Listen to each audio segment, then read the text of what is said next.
From orbit, the Earth of central India bears a scar. It is a wound so vast, so geometric, it resembles not the work of man, but the impact of a meteorite. This is the first glimpse of the Warangal Fort, an enigma etched into the landscape where the known rules of history seem to bend and break. On the ground, the impression is no less alien. Colossal structures rise from the earth, assembled with a precision that defies their scale, as if a race of giants hattle grandeur that feels strangely prescient, almost as if the darkest visions of future worlds drew inspiration from this forgotten past. Here, in this sprawling tapestry of epochs, we seek to unravel a single thread, to distinguish the truly ancient from all that came after. For India holds within its soil the faint yet undeniable traces of a former age, a time of a highly advanced civilization whose legacy whispers from monolithic ruins. The Warangal Fort is a megalithic riddle. Two concentric rings of defensive earthworks guard a central devastation. A nearby lake, perfectly circular, mirrors the sky with an unnerving symmetry, suggesting not the gentle work of water, but the violent crater of an explosion. The outer walls are a masterclass in polygonal masonry, their immense blocks fitted together without mortar. But it is at the heart of the complex, a field of ruin measuring 150 by 132 meters, that the true mystery resides. Here, a graveyard of ancient megaliths litters the ground. Black basalt, gray and rose-colored granite, and rising from the chaos are 4 celestial gateways. Each stands 10 meters tall, composed of enormous segments of gray granite, engineered to fit so perfectly that centuries of monsoon rains have failed to erode their seams. Next to them, a modern power line sags, a flimsy wire of the present strung beside an artifact of unfathomable antiquity. At 3 times the height of a war elephant, these are not mere arches, they are declarations. Archaeologists and historians tell us these were the 4 entrances to a fortress. The name is a convenience, born from the fact that, from the 12th century onward, warring armies did indeed use this place for defense. But the stones themselves tell a different story. They were ancient long before the first medieval soldier sought shelter here. In the year 1310, a general of the Sultan Alauddin Khilji, determined to erase this symbol of power, brought his army to tear the arches down. He failed. After inflicting only minor damage to a few stones, he abandoned the impossible task. If a medieval army, with all its might, could not destroy them, who then could have built them? Consider a single block, weighing an estimated 15 tons, filigreed with intricate carvings, and then hoisted 10 meters into the air. This is not the work of simple tools and brute force. It is the work of a lost science, a forgotten engineering. The stones of Warangal do not just mark a place, they pose a question that echoes through time, challenging the very foundations of our past. In the labyrinthine ruins of Warangal, a modern myth takes root. The curious, asymmetrical cuts high on these ancient gates have become a focal point for speculation, a narrative of lost technologies, of laser precision from a forgotten age. It is a tantalizing theory, one that speaks to our desire for a past more magnificent than we can comprehend. But the unforgiving lens of history offers a more prosaic and perhaps more unsettling truth. Photographs, dating back a mere century, reveal these gateways pristine, unscarred. The cuts are not ancient enigmas, but the crude, recent work of local hands. The The mystery is not one of advanced science, but of simple modern vandalism. This act of careless alteration is a symptom of a wider chaos. Here, the attempts at restoration have descended into a bewildering folly. One need only look at the walls, a grotesque mosaic of ceiling elements, torn from their original context, stacked sideways, and crudely mortared into place. It is an architectural nightmare. The current layout of the complex is not a recovery of a lost design, but a desperate attempt by restorers to impose some semblance of logic onto the chaos.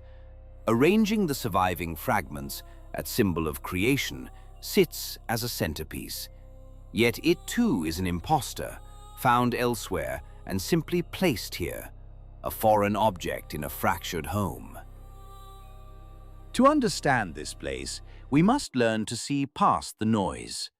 We must ignore the clumsy repairs and the misplaced artifacts, and focus our gaze upon the original details. For it is here that the true enigma lies. Even the floor stones whisper of a forgotten mastery.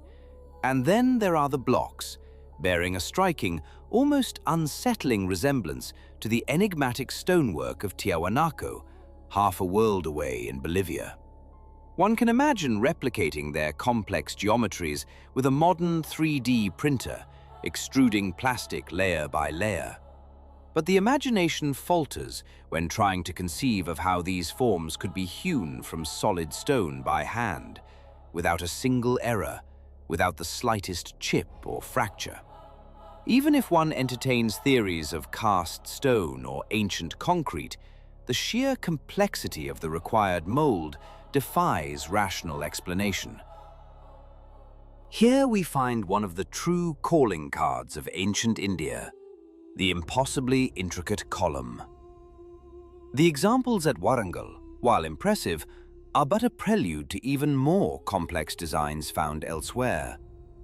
Yet to stand before them is to feel a sense of temporal dislocation. Lattice screen displays a level of detail that borders on the microscopic, a jeweler's precision writ large in unyielding rock. Carved into its surface are miniature replicas of the very columns that surround it, a fractal echo of architectural genius. A wall of dancers, their forms reminiscent of the celestial apsaras of Cambodia, seem to sway in the silent stone. Another fragment stuns within it, a testament to an ancient industrial strength.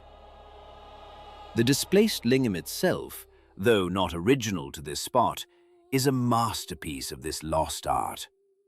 Carved from unforgiving black basalt, it is a perfect cylinder, polished to a flawless, reflective gleam. This is not the work of hand tools and patience. To achieve such a finish, to leave no trace of the instrument that shaped it, the object would need to rotate at speeds far exceeding any known manual process, perhaps as much as 15 times faster than a traditional potter's wheel. And the tool itself would have to be of a hardness that pushes the boundaries of pre-industrial metallurgy, something at least as strong as hardened steel. Scattered amongst the ruins are hundreds of such megaliths, colossal basalt statues of giants, and each one poses 1,000 silent questions. But the greatest question of all is not how they were made, but how they were destroyed. What force, what event could have unleashed such titanic violence? The scene speaks not of slow decay, but of a sudden, unimaginable cataclysm. Enormous blocks are not merely toppled, they are shattered, with huge sections sheared away as if the stone were brittle chocolate. The devastation is absolute, the energy required to inflict it astronomical. It gives the chilling impression of a site targeted by ballistic missiles. And this leads to the final haunting paradox.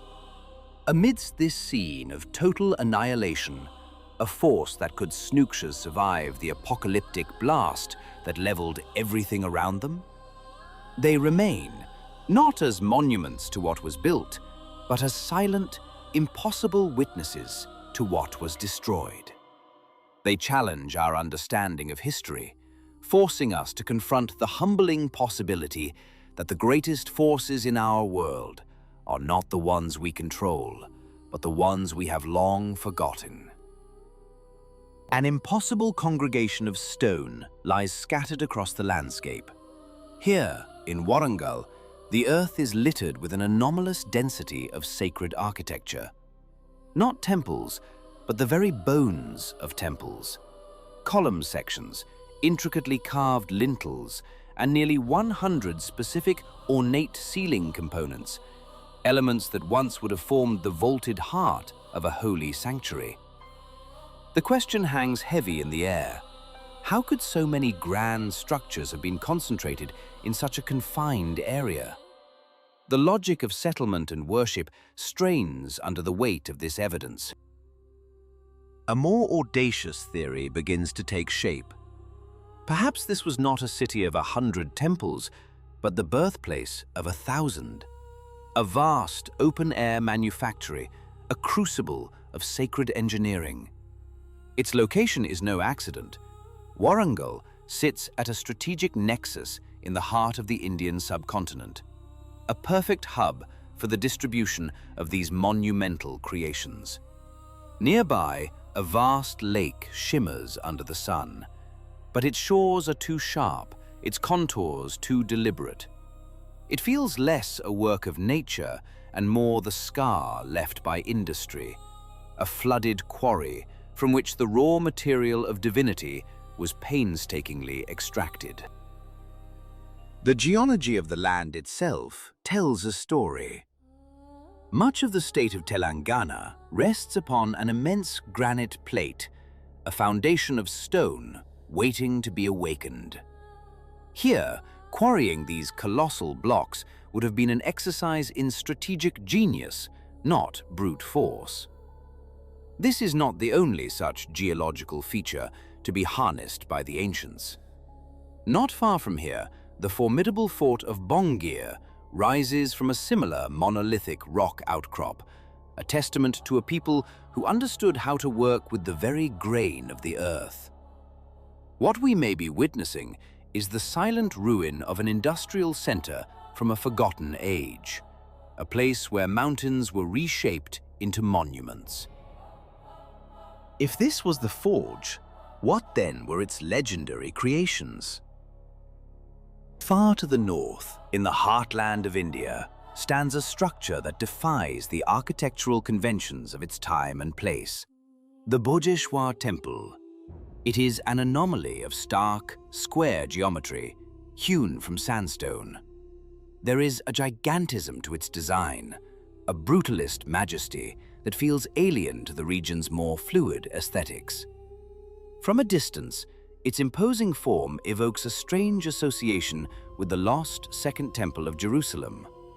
Its entrance is a void, a gateway to the heavens standing a full 10 meters high.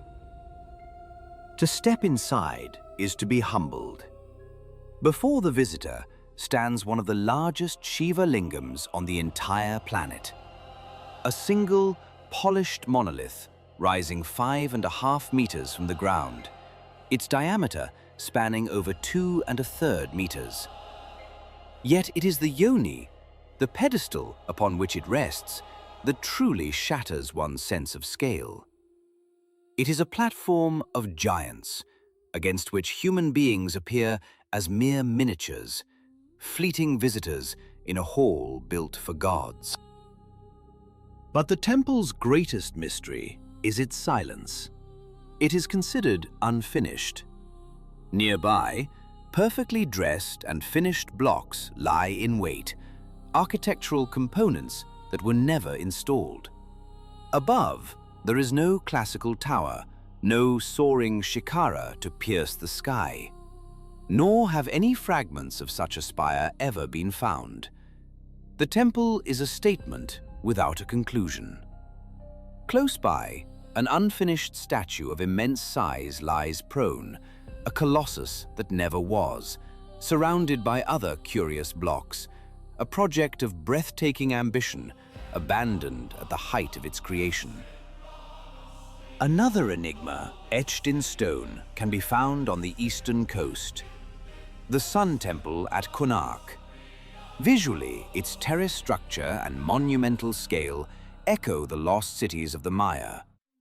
It is a titan of a building, conceived as the celestial chariot of Surya, the sun god. The entire temple rests upon 12 pairs of massive, intricately carved wheels.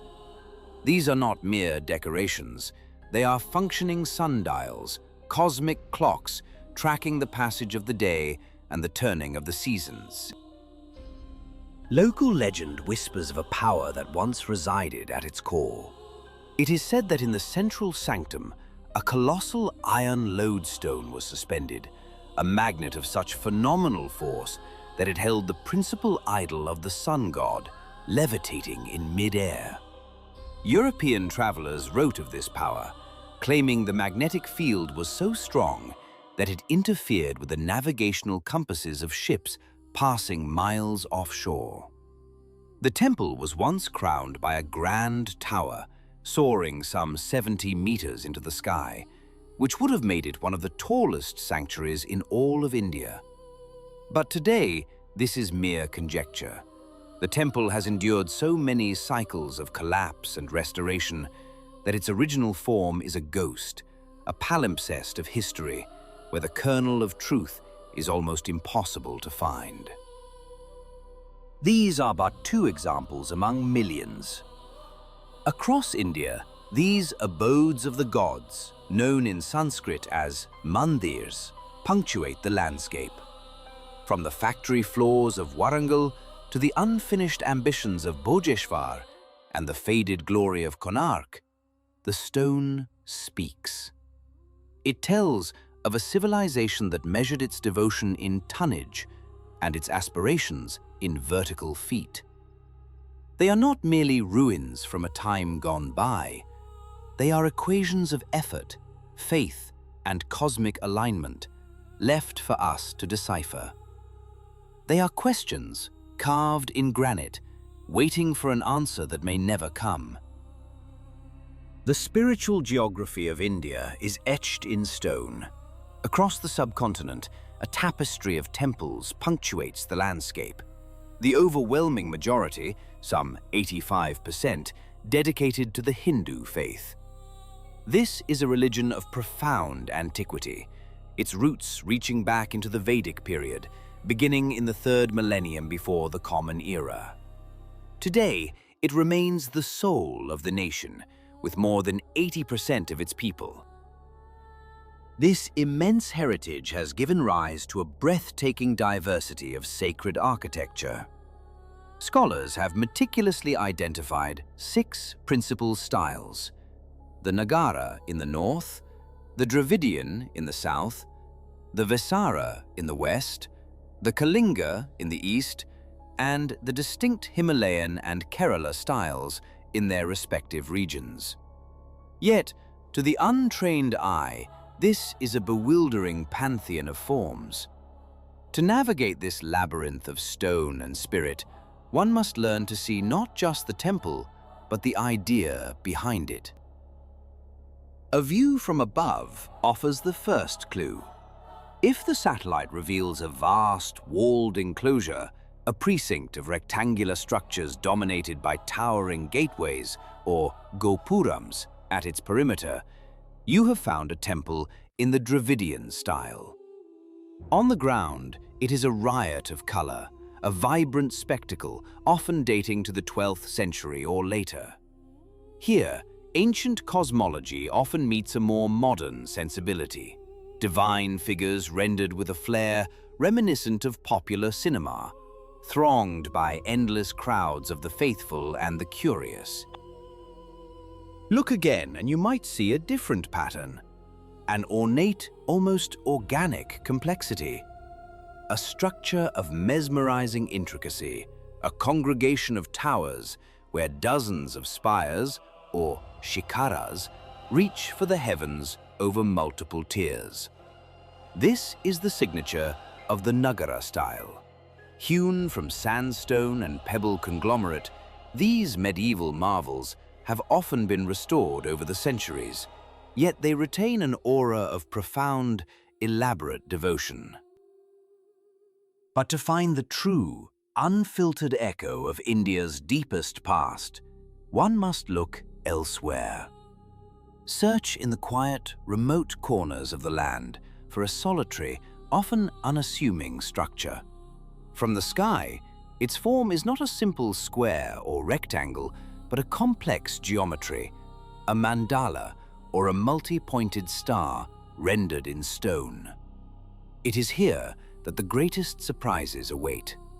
This is where one finds the unsettling precision of pillars that seem to have been turned on colossal lathes, intricate bas-reliefs depicting otherworldly beings, and a quality of execution in the smallest details that defies easy explanation. While often categorized under the broad style of Vesara, a closer look reveals an architectural language that is radically, fundamentally different. This is the enigma of ancient India. Our search for this unadulterated past leads us to the quiet village of Belawadi and the Veera Narayana temple. From above, its tri-pointed symmetry is stark against the simple fabric of the village. It is an alien geometry, a starship of stone that has landed in a field of earthly concerns. This is a Trikuta temple, a shrine with 3 sanctums. Within each, an idol carved from lustrous black chloritic schist holds silent court. They are said to be 3 manifestations of the god Vishnu. One face in particular seems to hold a silent, cosmic knowledge, a gaze that transcends the ages. And then there are the columns. 108 of them stand in the temple's halls, a number sacred in Hinduism, Buddhism, and Jainism. They create an atmosphere that is nothing short of celestial. But their true marvel is this: no two-pole. This has been interpreted as a symbol for the infinite diversity of divine expression. Or perhaps it was a simple, humbling reality for its creators, a confession in stone that perfect replication was beyond them. The truth remains locked within their silent forms. The temple walls speak in a language of myth. Bas-reliefs recount tales from ancient Indian epics. Here, a figure with the head of a boar stands triumphant, Vishnu in his Varaha avatar, who rescued the earth from the primordial waters. The story of this temple does not end at its walls. History records that certain exquisitely carved components were, at some point, removed and incorporated into 2 other legendary temples, the Hoysaleswara and the Chennakeshava. These structures are not mere places of worship, they are repositories of knowledge, of a science and artistry that we are only beginning to comprehend. They stand as a testament not just to faith, but to a staggering technical prowess. In their impossible precision and their cosmic alignment, they pose a silent question to the modern world. What did they know, these masters of stone? And how much have we forgotten? Upon the Deccan Plateau, some 20 kilometers to the southwest, a complex of stone rises to meet the sun. This is the Chennakeshava temple at Belur, a name that barely hints at the reality. To approach it is to face an immediate and profound confrontation with the impossible. The very threshold seems to hum with a forgotten frequency, forcing one to contemplate a past where artisans wielded a precision that whispers of lost sciences. There is no untouched surface. Every square centimeter of the outer walls is a testament to an obsessive genius, a relentless drive to leave no stone uncarved. The entire complex is a tapestry of intricate geometric figures, spiraling patterns, and bas-reliefs that writhe with life. They depict tales both divine and deeply human. There are narratives here that can be unsettling, scenes of conflict and cosmic struggle etched for eternity. And amidst the gods and demons, the unadorned human form appears, celebrated without inhibition.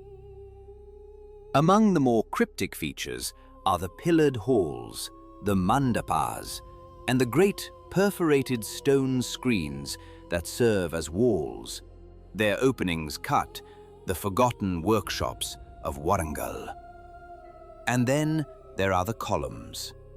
Each one is a universe of detail, but some defy all rational explanation.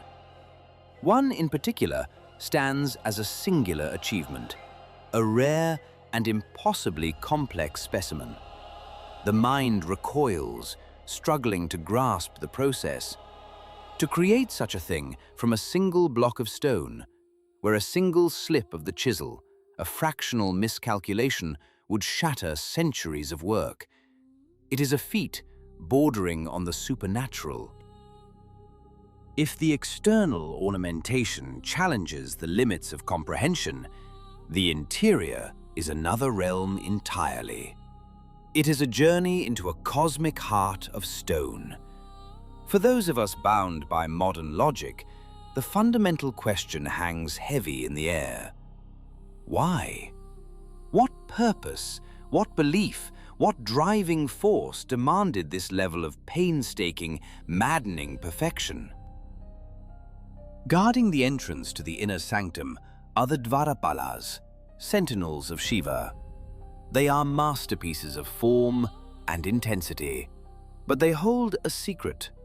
They are carved not from the grayish soapstone of the main structure, but from a deep, black, chloritic schist. They seem to absorb the light, emerging from the... And at the very center, in the cool darkness of the main shrine, stands the deity itself. A 6-meter statue of Chenna Keshava, an incarnation of Vishnu, carved from a colossal monolith of granite. It is a silent, towering presence that has witnessed nearly a millennium of history. Here, too, we find a recurring, bizarre creature known as the Yaksha. It is a mythical demigod, a spirit of the wild earth, possessing features of both animal and human. Its head is often depicted as bifurcated, a powerful symbol of duality, of the union between opposing forces, and of a deep connection to the magic of the natural world. It is the very same enigmatic form we have seen before, guarding the temple of Viranarayana, a thread connecting these sites in a shared, cryptic cosmology. But Bellur is not an isolated enigma. It is a single chapter in a much larger story. Journey onward to the ancient town of Halabidu, to the site of the Hoysaleshwara temple, and the scale of the mystery expands exponentially. From a satellite's perspective, the landscape reveals a stunning truth. Every 50 meters, the ghost of another structure pierces the soil. Strange, almost cosmic configurations buried by time. This was not merely a temple site, it was a city. The official history confirms it was a temporary capital of the Hoysala kingdom, but the ruins suggest something more. One begins to wonder if these so-called temples were not just places of worship, but perhaps libraries, university halls, or centers of commerce in a sprawling, advanced metropolis. The fragments left behind tell a revolutionary story. Here, the true nature of their construction is laid bare. The foundation stones are not simple blocks. They are enormous, shaped monoliths, carved with precise notches and indentations. The stunning realization dawns. These vast complexes were not merely built, they were assembled. They were designed as a colossal, interlocking puzzle of giant stone components, a form of modular co. Among the ruins lies a deeply puzzling well, ringed with miniature pavilions that resemble not a source of water, but some form of arcane, water-cooled machinery. In a nearby lake, a perfectly circular, man-made mound breaks the surface, its shores littered with the remnants of precisely processed stones. They are the last vestiges of a structure now lost to the water. And then, the crown jewels of this lost city, the twin temples of Hoysaleswara and Shantaleswara. They stand side by side, a dual testament to the same impossible artistry. To stand before them is to understand that these are not just relics of a forgotten kingdom. They are a message, encoded in stone, challenging our own perception of the past. They are a quiet, enduring testament, not just to a people's faith, but to a level of genius that we are only now beginning to question and can scarcely hope to understand. Upon a single unified platform, two structures rise in near-perfect symmetry. One is dedicated to the god Shiva, the other to his divine consort, Parvati. Their fundamental design is identical, a mirror image of sacred purpose, yet a subtle distinction sets them apart. Within the temple of Shiva, beyond the inner sanctum, the prayer hall, and the altar for the sacred bull Nandi, lies an additional shrine, a space consecrated to Surya, the solar deity. This complex is a dense tapestry of recurring figures, celestial beings, and aquatic spirits. Intricate panels, astonishing columns, and ceilings of almost unimaginable complexity cover every surface. Here, the very concept of a blank space was anathema to the ancient builders. Every stone is incised with elaborate patterns, for being uttered in these hallowed precincts. At the heart of each structure, in place of grand idols, stand the abstract and powerful forms of the Shiva Lingam. Within the Hoysaleswara temple, a curious anomaly presents itself. A block of stone that seems to defy conventional understanding. It bears all the hallmarks of having been cast, not carved. If this is not the work of later restorers, then this single block bears witness to a forgotten technology, a method of rendering solid basalt into a liquid form, poured and set into place, a testament to a science we no longer comprehend. Asian as the most meticulously detailed architectural achievement in all of India. Consider the guardian of the threshold, the Dwarapala. The quality of its execution is breathtaking. What is most fascinating is the hierarchy of detail. The artists seem to have lavished far more attention on the elaborate ornamentation, the divine attributes, and the intricate jewelry than on the facial features themselves.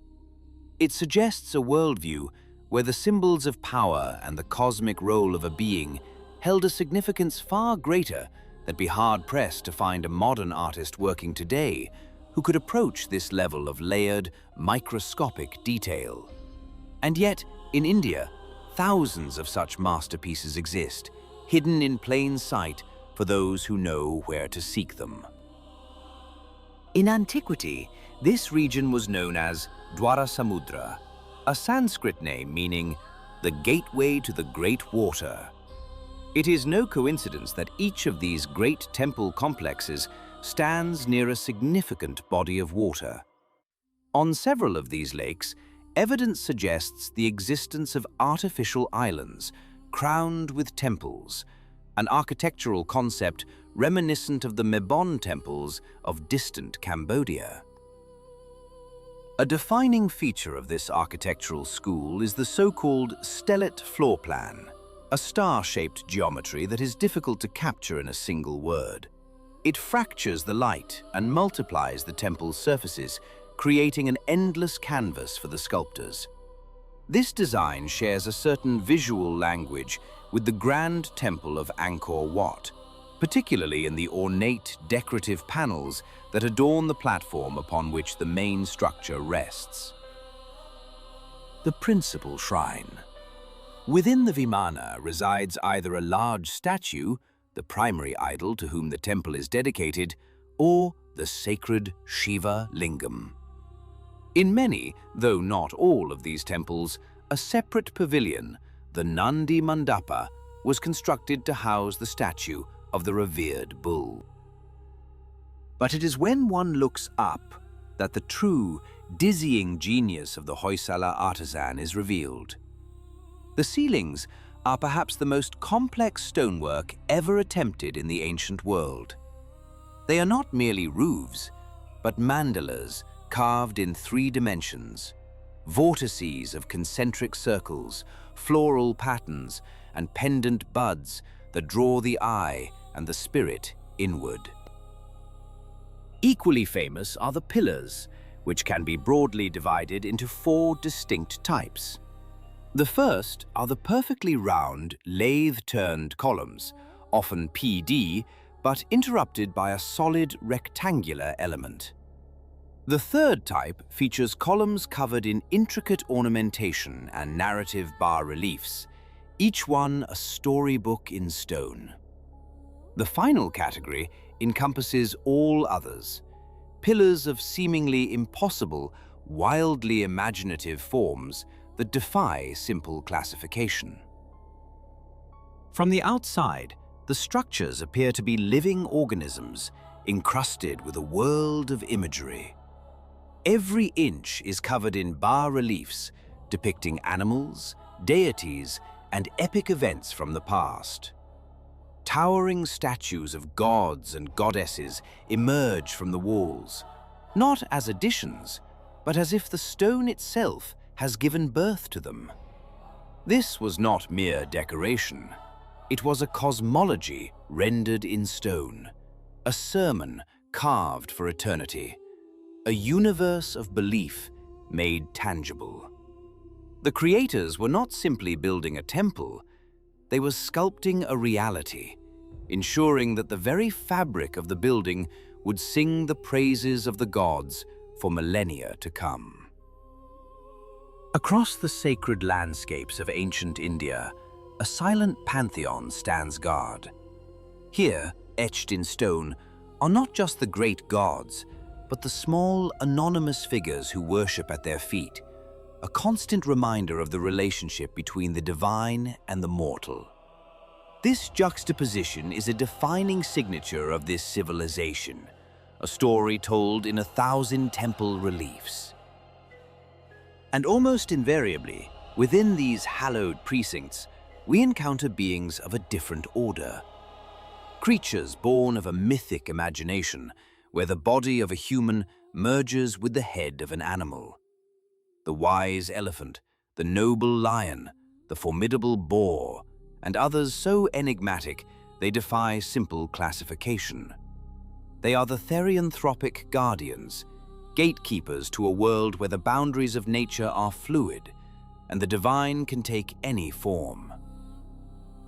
The very construction of these complexes is a testament to a profound understanding of geology and engineering. 3 principal materials form the bedrock of this architecture: unyielding granite, dark volcanic basalt, and the uniquely versatile talc chlorite. Sacred lingams, the abstract representations of Shiva, have been discovered fashioned from all 3, each stone chosen for its specific properties and symbolic weight. A clear hierarchy of materials is evident. The foundational elements, the lower platforms, the grand stairways, the immense load-bearing pillars, were hewn from the enduring strength of basalt or granite. But for everything else, For the work that was meant to inspire awe, the builders turned to talc chlorite, a stone more commonly known today as soapstone. This choice was a stroke of genius. Soapstone is a remarkable medium, 4 times easier to carve than granite, allowing for a level of detail that would be impossible in harder rock. It appears in a spectrum of colors, from milky greens to deep grays, and possesses unique thermal properties. It holds heat exceptionally well and releases it slowly, a quality that sees it used today for lining furnaces and fireplaces, for the heating stones of saunas, or fashioned into cookware and small figurines. But the ancient builders saw in it a potential for transcendence. From this humble soapstone, they sculpted columns of breathtaking complexity, ceremonial halls. The entire decorative skin of the temple, both inside and out, was rendered in this pliant yet enduring stone. The columns, in particular, demand closer inspection. At ancient quarry sites scattered across the subcontinent, the process of their creation is laid bare. We see clear evidence that these monumental pillars were not monolithic, but were crafted in 2, sometimes 3, separate sections. The precision of their form, their perfect symmetry and concentric rings, leaves little doubt. To achieve this, the builders must have employed colossal lathes, immense turning machines capable of rotating multi-ton blocks of stone as a potter shapes clay. Skeptics suggest that such feats are within the grasp of traditional craftsmanship, that local artisans could replicate them today without issue. Yet this assertion crumbles under scrutiny. There is not a single officially documented case in the modern era of a workshop successfully recreating one of these ancient columns to the same standard of precision and scale.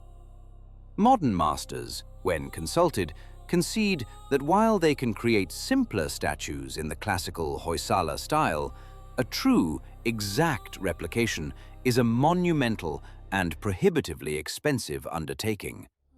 The technology, or perhaps the will, is simply no longer with us. And then there are the details that defy all conventional explanation. Columns containing decorative slits, so fine, so impossibly narrow, that a single straw can be passed clean through them. A level of precision that seems to speak of machines, not merely mallets and chisels. To fully grasp the chasm between the original and the imitation, we must travel to the Ramappa temple. It is, by all accounts, a magnificent structure, a celebrated jewel. Yet, on closer inspection, it tells a more complex and perhaps a more troubling story. It is a temple that has been heavily restored. The first clue is the stone itself. Much of the outer structure is now sandstone, a departure from the original palette. The second, more jarring inconsistency lies in the statuary. Many of the famous dancing figures are carved from basalt. They are beautiful, but they feel alien. Their polish, their form, their very essence differs profoundly from the thousands of original talc chloride statues found elsewhere. They are anachronisms in stone. One might risk a hypothesis that before its restoration, the Ramappa, in the unrestored remnants, we see the authentic past. We see elephants bearing lions on their backs and strange, powerful deities. What we do not see are the ornate, almost Disney-esque dancing girls that adorn Ramappa. They appear to be a modern fantasy, an interpretation rather than a preservation. What can be said with certainty is that the core of Ramappa, its floors, its magnificent lathe-turned columns, its ceilings, and the massive blocks around the central altar are original. They are the authentic heart of a heavily altered body. For a moment, standing there, one could almost be persuaded. One could almost believe that the intricate soapstone carvings, the impossibly fine details, were all the product of human hands alone, of infinite patience and simple tools passed down through generations. But then, one sees the evidence that shatters this comfortable illusion. A detail so precise, so geometrically perfect, it forces a complete re-evaluation of the past. It suggests that history is not a straight line of progress, but a landscape of forgotten peaks and lost sciences, a silent testament to a technology we are yet to rediscover. Before us stands not a wall, but a proclamation carved in stone. This entire facade, guarding the entrance to a sacred lingam sanctuary, was hewn from a single monolithic block. It is a sight that arrests the mind, that silences the easy explanations of the modern world. One is tempted to ask a simple artisan to merely try and sketch such a thing, let alone carve it. For here, across a vast stone canvas, hundreds of miniature elephants march in procession, their forms rendered with impossible precision. They are woven into a tapestry of intricate lattices and geometric figures, a symphony of details so dense it seems to vibrate with a life of its own. This is not an isolated miracle, a singular masterpiece created by a generation of devoted craftsmen. It is a recurring signature, a technological and artistic fingerprint found in complex after complex across the Indian subcontinent. It forces a profound question upon us. How many other forgotten testaments, ruins of this same incomprehensible skill, lie scattered and unstudied? The evidence does not suggest painstaking artistry alone, but a system. It speaks of a methodology bordering on mass production, a process that must have been, for its creators, relatively straightforward, enabled by a level of technique whose principles are now utterly lost to us. Inside the chamber, another similar slab reinforces the point, as does the very pedestal for the lingam. Even the ceiling above is a single colossal block, a masterpiece of engineering suspended in defiance of gravity. But the enigmas of ancient India are not confined to the earth. They echo in the heavens. In this context, one cannot ignore the persistent and powerful legend of the Vimanas. Many have heard of a text known as the Vimanika Shastra, a supposed ancient manual detailing the construction of flying chariots used by kings and generals. The popular imagination is filled with its charmingly intricate diagrams and descriptions of fantastic weapons that these Vimanas could deploy against enemy forces. Yet here, the seeker of ancient truths must tread with caution. The hard historical fact is that the Vimanika Shastra is not an ancient text. It is a book written in the year 1918 by a self-proclaimed medium named Subbaraya Shastri. He claimed to have produced it through a process known as automatic writing, asserting that the entire text was telepathically transmitted to him by the ancient Vedic sage Bharadwaja. With the benefit of hindsight, I book this was not an unusual claim for its time. The late 19th and early 20th centuries were a period of intense spiritualist revivalism across the globe. Districted methods, the Vimanika Shastra, with its tantalizing promise of ancient high technology, was quickly seized upon by publicists and sensationalists. To this day, it is presented as Vedic truth, its origins rarely questioned, its authenticity assumed. But the dismissal of a modern forgery does not end the inquiry. It only deepens it. for genuine, ancient accounts of aerial vehicles do exist. There is, in fact, a body of knowledge called Vimana Shastra, the science of aeronautics. It did not exist as a single text in the end collection of every mention of Vimanas found in the truly ancient epics, the Rig Veda, the Mahabharata, and the Ramayana. There are no diagrams, no schematics. There are only words, painting pictures of a world far different from our own. The Rig Veda speaks of the celestial chariots of the gods, luminous vehicles that fly across the firmament with unimaginable speed, propelled by some unknown energy or by divine will itself. The Ramayana offers a more tangible and far more famous example. The Pushpaka Vimana, the flying chariot belonging to the demon king Ravana. Artists through the centuries have attempted to depict it, but the text describes it as something far beyond a simple machine. It is an airborne palace that moves of its own accord, an aerial vessel guided by thought, by divine will. A self-piloting craft, an autonomous vehicle of the ancient world. And Ravana, we are told, was the mythical sovereign of Sri Lanka, a land that holds its own deep architectural mysteries. Then there is the Mahabharata, which describes the cataclysmic battle of Kurukshetra. Here the accounts speak not only of flying machines, but of weapons that defy conventional explanation. The arrows of the hero Arjuna were not simple projectiles. They were described as forces of nature, capable of unleashing devastation on a scale that strains belief. We are left standing between two worlds, one of tangible physical evidence, the impossible stone carvings that prove a lost technology of the earth, the other of textual evidence, the epic poems that describe a lost technology of the sky.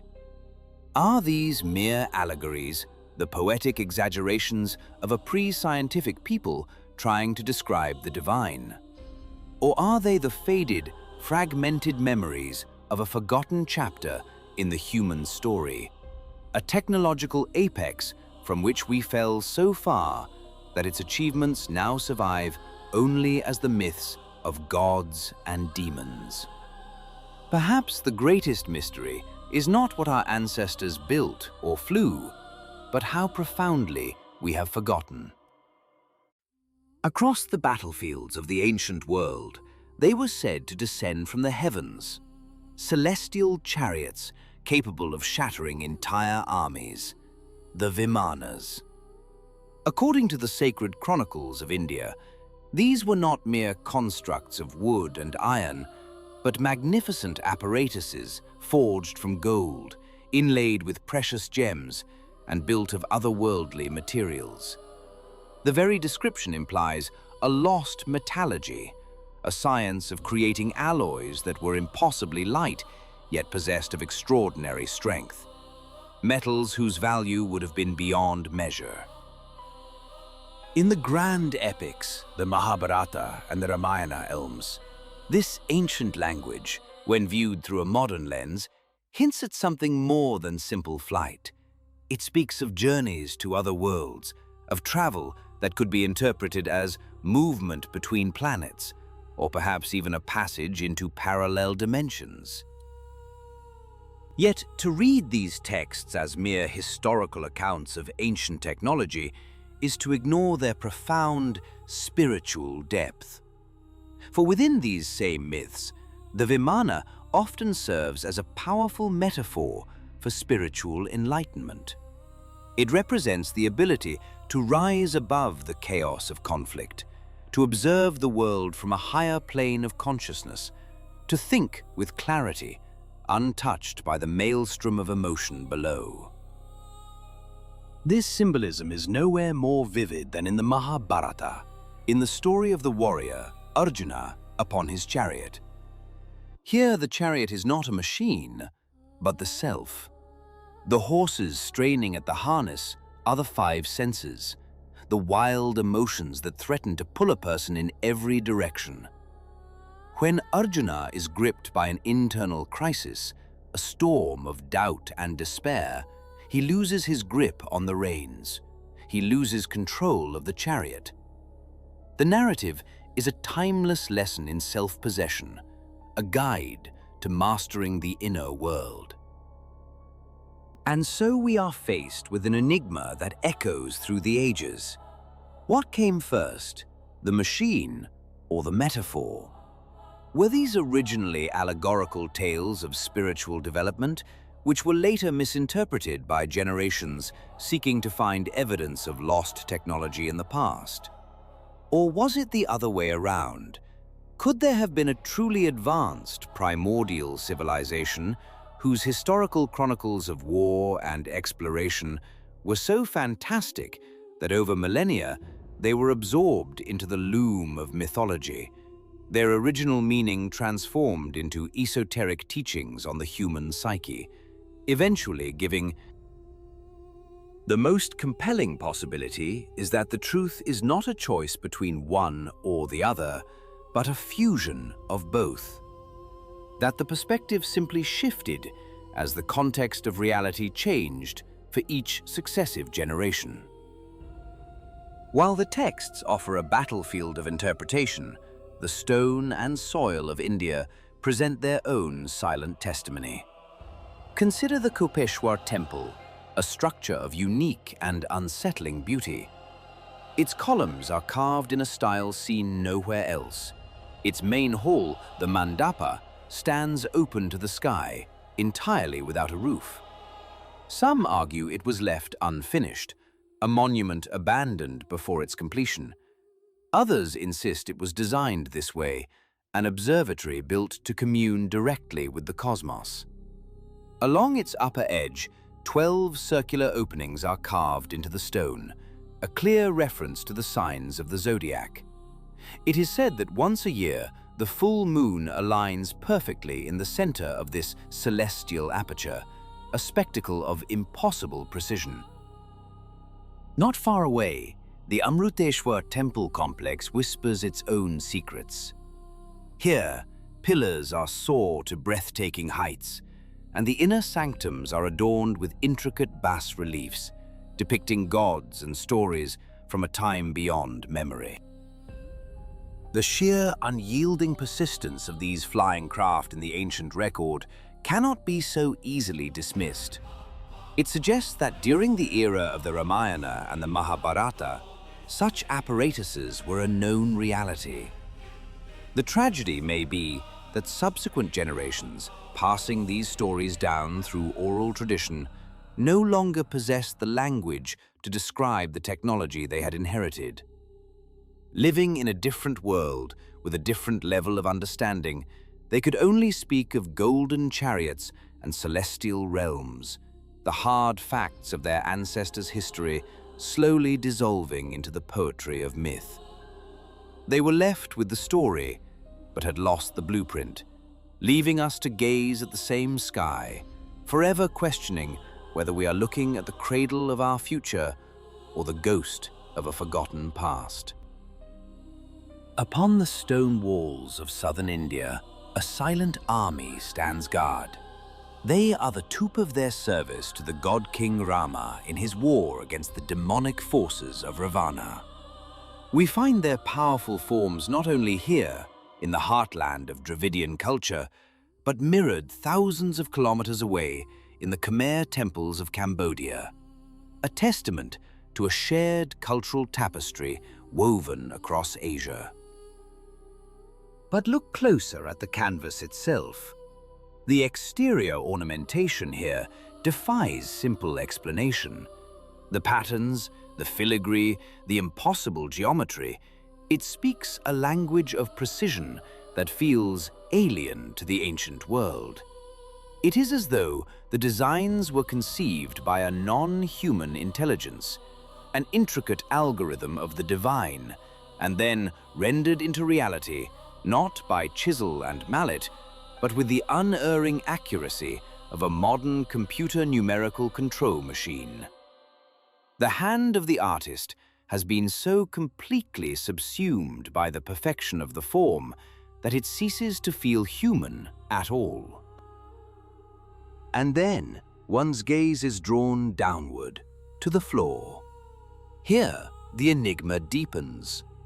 The stone bears wounds. There are deep indentations, smooth and concave, alongside patches that seem to have bubbled and vitrified. The surface tells a confusing story, a forensic puzzle laid out in granite. Is this merely the work of nature? The slow erosion caused by centuries of monsoon humidity, a relentless assault of water and time?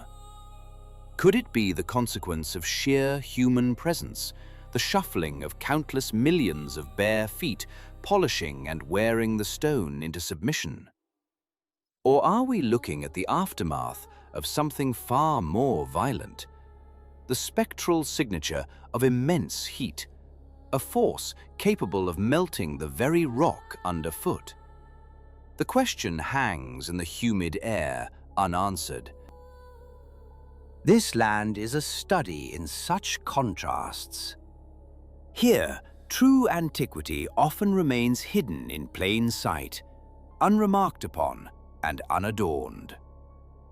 In the small town of Kalgi, the ruins of 3 distinctly ancient temples lie scattered, almost casually. One, a unique structure, stands half submerged in water, a lonely monument to a forgotten dynasty. There is no restoration here, no attempt to reconstruct or sanitize the past.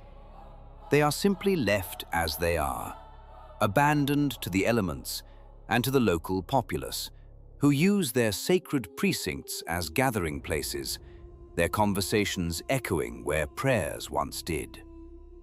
To visit such a place is to witness history in its rawest state, a ruin that is not a museum piece, but a living part of the landscape. Elsewhere, the past has been treated with a different, perhaps more jarring hand. At the Mallikarjuna temple in Kuruvati, the modern world has collided with the ancient. Later generations have clearly added to the structure, their efforts to beautify it, resulting in a clumsy, almost comical juxtaposition of styles. Yet, the moment one steps across the threshold, any thought of the crude exterior evaporates. The interior plunges you into another world entirely. The pillars and ceilings writhe with a dark, organic energy.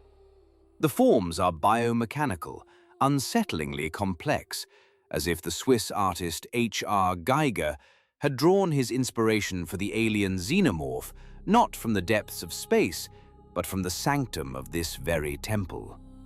And on its outer facade, we find again those familiar, impossibly intricate elements, a signature that connects it to a vast network of similar sites. In fact, just 100 kilometers away, in the town of Sudi, stands a nearly identical Mallikarjuna temple, proving this is no isolated wonder, but a piece of a much larger puzzle. As the investigation deepens, a pattern begins to emerge from the haze of history. A surprising number of these primordial, profoundly ancient temples across southern India are consecrated to a single deity, Mallikarjuna. The name itself is a poem. Mallika, the delicate, fragrant jasmine flower. Arjuna, one of the many names of Lord Shiva. To understand this connection, we must turn not to history books, but to myth. The legend is a beautiful and poignant one. Shiva and his consort Parvati had 2 sons, the wise, elephant-headed Ganesha and the valiant warrior Kartikeya. A dispute arose between the brothers over who was worthy of a special divine prize.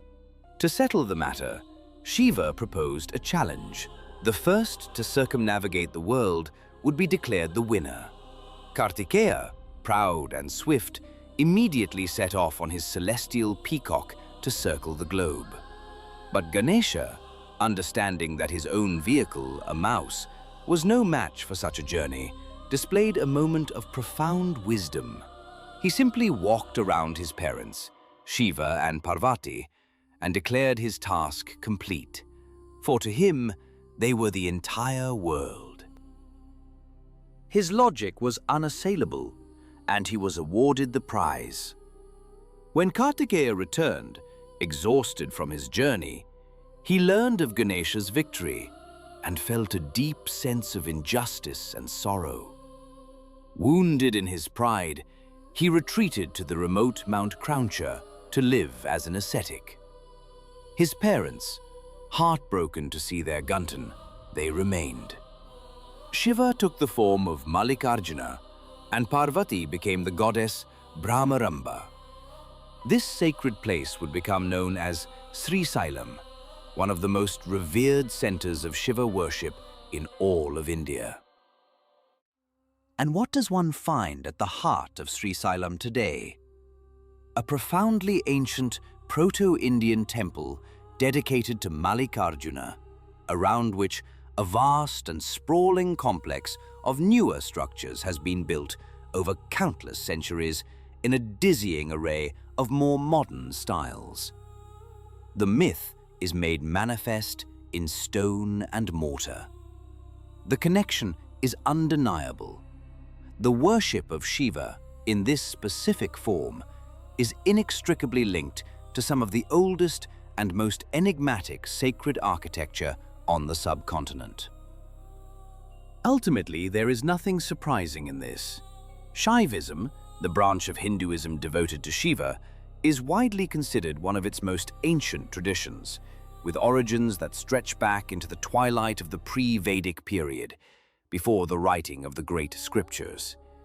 It is a primordial pulse that beats beneath the surface of later faiths. These temples, therefore, are more than architectural marvels or historical artifacts. They are geological outcrops of a deep, underlying spiritual consciousness. The melted floors, the alien interiors, the forgotten ruins. They are not disparate mysteries, but facets of a single, enduring enigma. The human attempt to give form to the unfathomable, a quest that began at the dawn of time, and whose truest origins remain forever locked away in the silent heart of the stone. Upon the sun-scorched earth of southwestern India, in the modern state of Karnataka, stand structures that defy simple explanation. They are enigmas carved in stone, silent testaments to a forgotten age of genius. To find the heart of this ancient mystery, one must seek out the temples dedicated to Shiva, the cosmic destroyer, the great transformer, and his many incarnations. Their very form, their external geometry, speaks a language that predates the histories written in books. The official narrative places these marvels in the hands of the Hoysala dynasty, dating their construction to the 12th century of our era. A mere 800 entered as the zenith of Hoysala artistry. And yet, this tidy explanation conceals a profound and unsettling paradox. If we examine the architectural record, we see what was built before the Hoysala period and what came after. A glaring inconsistency emerges. How could a civilization, in a brief span of just 300 years, achieve such an exponential leap in technological and artistic sophistication, only to inexplicably regress to far more primitive methods immediately after? It is a technological singularity, an island of impossible achievement in the timeline of Indian architecture. This schism in the historical record invites a radical question. What if the Hoysala were not the creators, but the restorers? What if they were merely the fortunate custodians of a legacy left by a civilization far older and far more advanced than themselves? This pattern is not isolated. From the magnificent Sun Temple at Modera to the unusually intricate Mahadeva Temple at Itagi, a common thread appears. When viewed from above, their ground plans, complex, star-shaped mandalas, reveal a startling resemblance to the layout of the monolithic Kailasa complex at Ellora, hewn from a single mountain. It is as if the builders, separated by what historians claim are vast chasms of time and distance, were all working from a single, coherent logic, a shared blueprint from a forgotten school of cosmic architecture.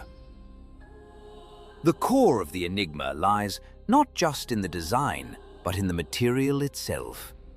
Exhaustive analysis by scientists has proven that the impossibly perfect pillars, the polished black bar reliefs, and the hyper-detailed altar slabs are all fashioned from 3 distinct varieties of talc chloride schist, more commonly known as soapstone. But this identification only deepens the mystery. How did ancient hands, or ancient machines, shape this stone with such flawless precision? The most obvious theories crumble under scrutiny. Casting the stone can be immediately dismissed. When heated, talc chloride schist does not melt into a pourable liquid. Instead, it decomposes, its molecular structure irrevocably breaking down into oxides of magnesium, silicon, and aluminum, a powder from which it can never be reconstituted. The idea of a sophisticated geopolymer concrete fares no better. Microscopic and chemical analysis of the Hoysala columns confirms they are composed of natural quarried stone, devoid of any synthetic binding agents. They were carved, not cast. What then are we left with? Could the answer lie in technologies we now consider modern? Soapstone can indeed be engraved and polished by lasers. The concept is tantalizing. Yet, to cut through entire blocks without fracturing the delicate internal structure would require a laser of immense power, yet of almost unimaginable delicacy. A more compelling hypothesis emerges from the stone's unique properties. Soapstone is ideally suited for hydroabrasive cutting, a high-pressure jet of water mixed with an abrasive agent capable of slicing through rock with surgical precision. This would explain the fluid curves, the sharp internal angroximity of these great temple complexes to ancient lakes and rivers.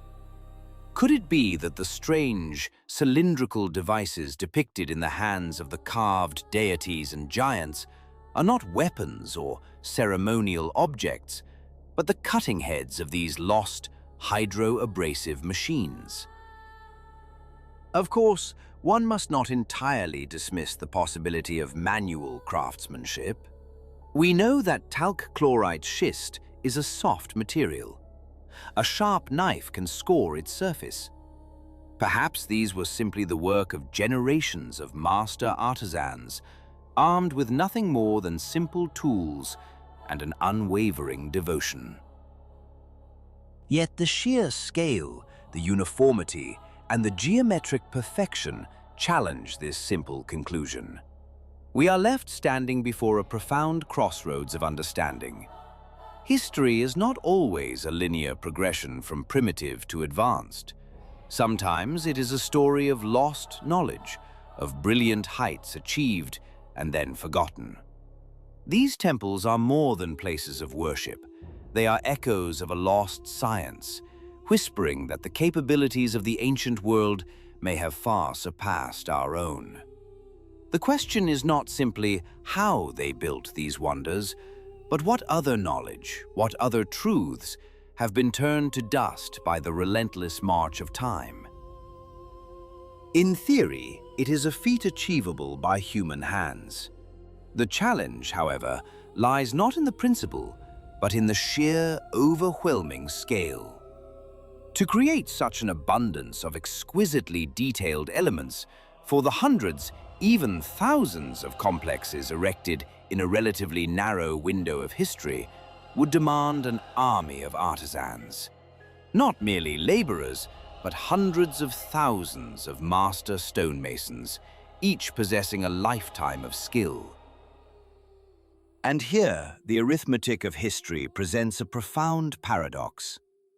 At the time these temples are dated, the entire population of the Indian subcontinent is estimated to have been around 80 million souls. Could such a civilization, by any rational measure, afford to dedicate such a vast portion of its skilled workforce to these monumental, non-utilitarian projects? The proposition borders on the phantasmagorical, a phantom history etched not in ink, but in the very bones of the earth. We travel to the island of Elephanta, known locally as Garapuri, the city of caves.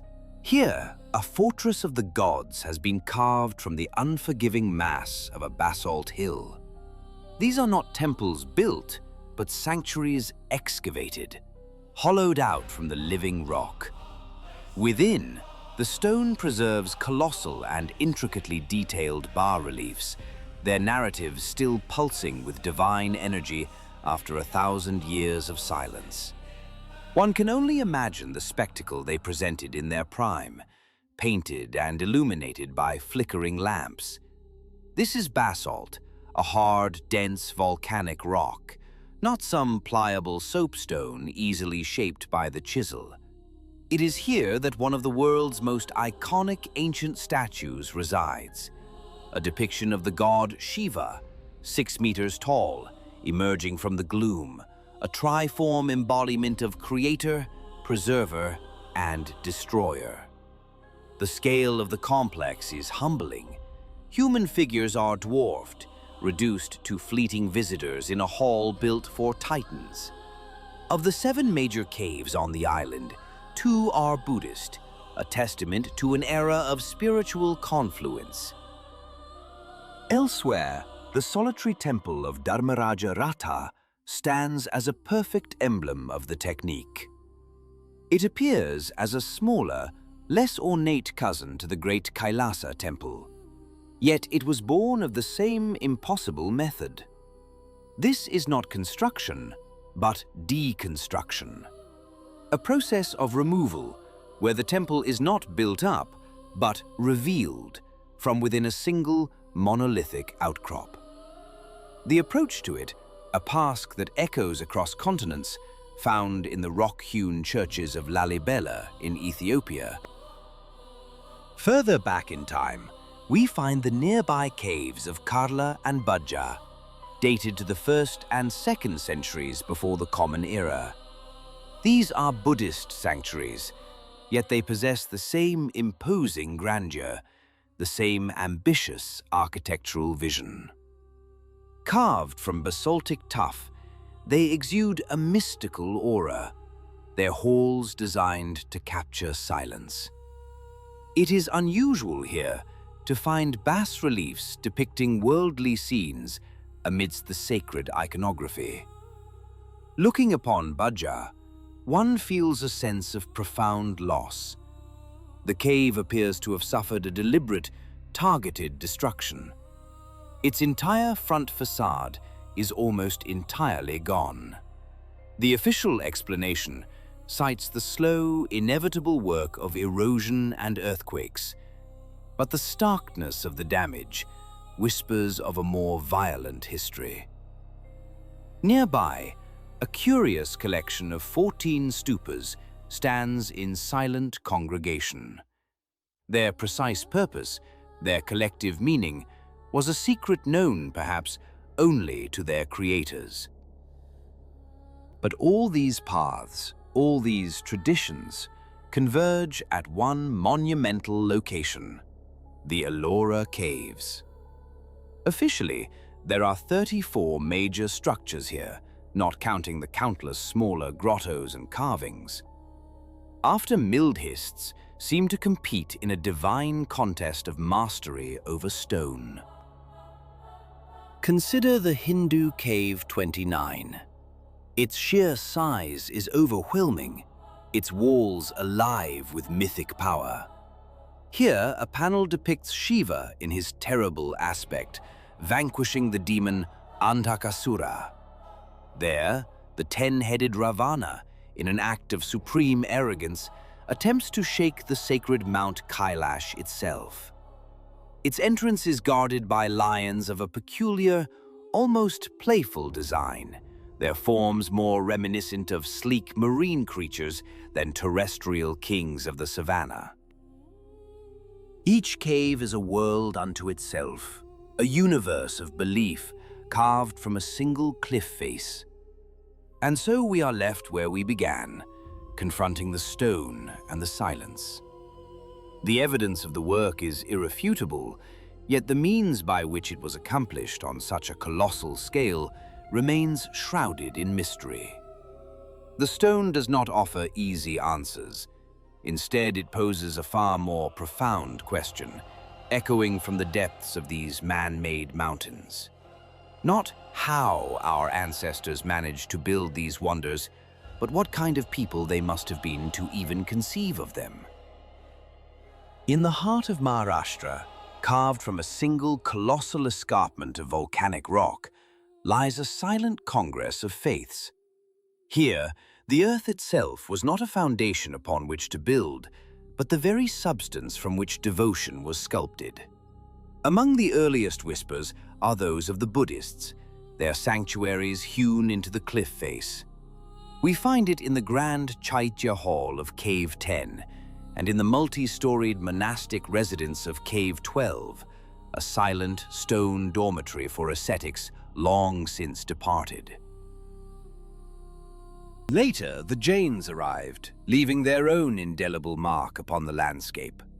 Their temples, numbered 30 through 34, stand slightly apart, a testament to a distinct spiritual path. Here, the stone erupts into a frenzy of detail, the bas-reliefs achieving a level of intricacy that borders on the impossible. Within this cluster, Cave 30, known as the Chota Kailasa or the Mini Kailasa, commands attention. Though it appears unfinished, perhaps abandoned mid-creation, its raw, partially liberated form possesses a profound power, a glimpse into the staggering ambition of its creators.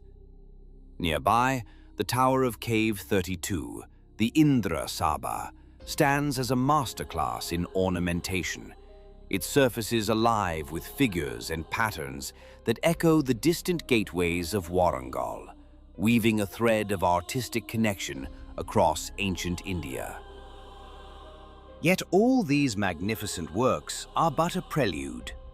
For here, at Ellora, lies the centerpiece of this stone symphony, the Kailasa Temple. It is not a building in any conventional sense. It is a sculpture on an architectural scale, the largest monolithic structure on the planet, liberated from the surrounding mountain.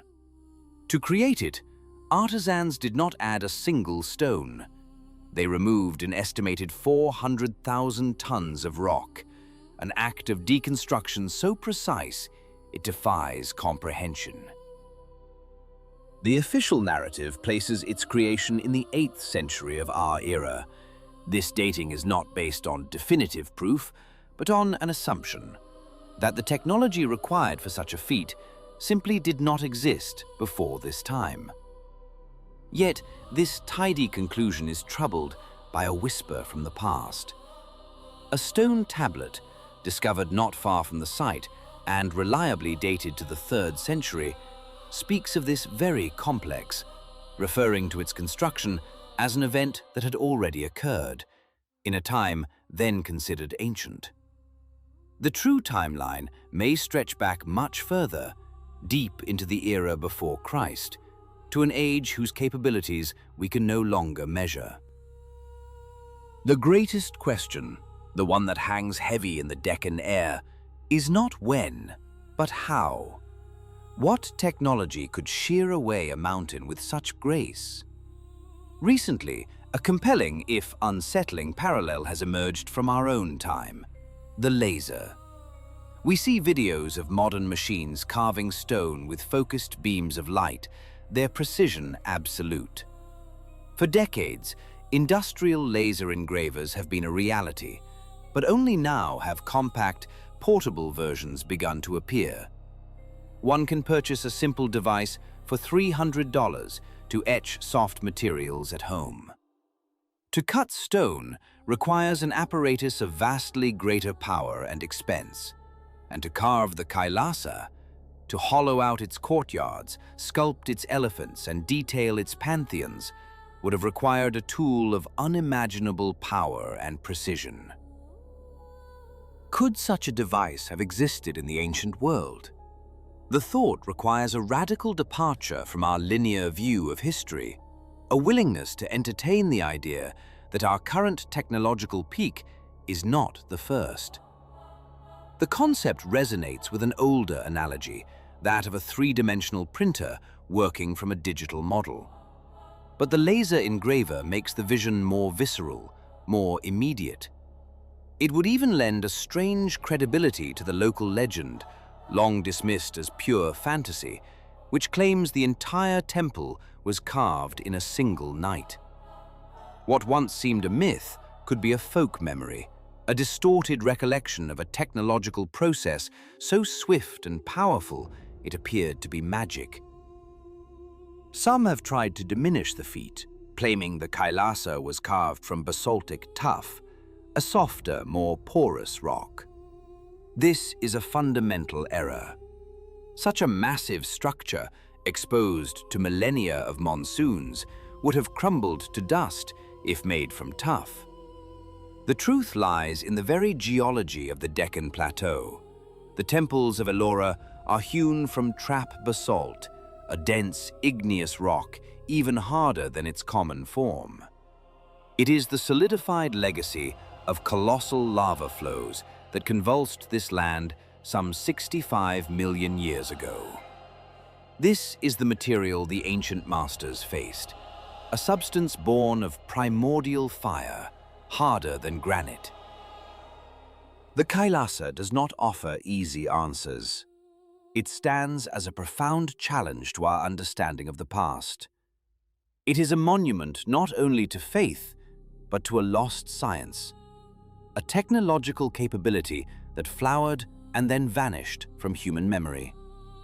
It asks us to look at the stone and see not just a temple, but evidence of a forgotten chapter in the human story. It simply asks us to reconsider everything we thought we knew about who we are and who we once were. While common basalt is born from the violent, fiery eruption of a volcanic cone, trap basalt tells a far older and more epic story. It does not erupt, it floods. Pouring forth from vast fissures in the Earth's crust, it spreads in immense successive layers, building entire landscapes over eons. On the Mohs scale of hardness, the two stones are nearly indistinguishable. Yet the trap rock is ancient, immeasurably more massive, forming the colossal plateaus that define this subcontinent. And upon these foundations of primordial stone, the mysteries of India only multiply. For every answer unearthed, a dozen more questions emerge from the deep, dark rock. A narrative written in fire and time, still waiting to be fully deciphered.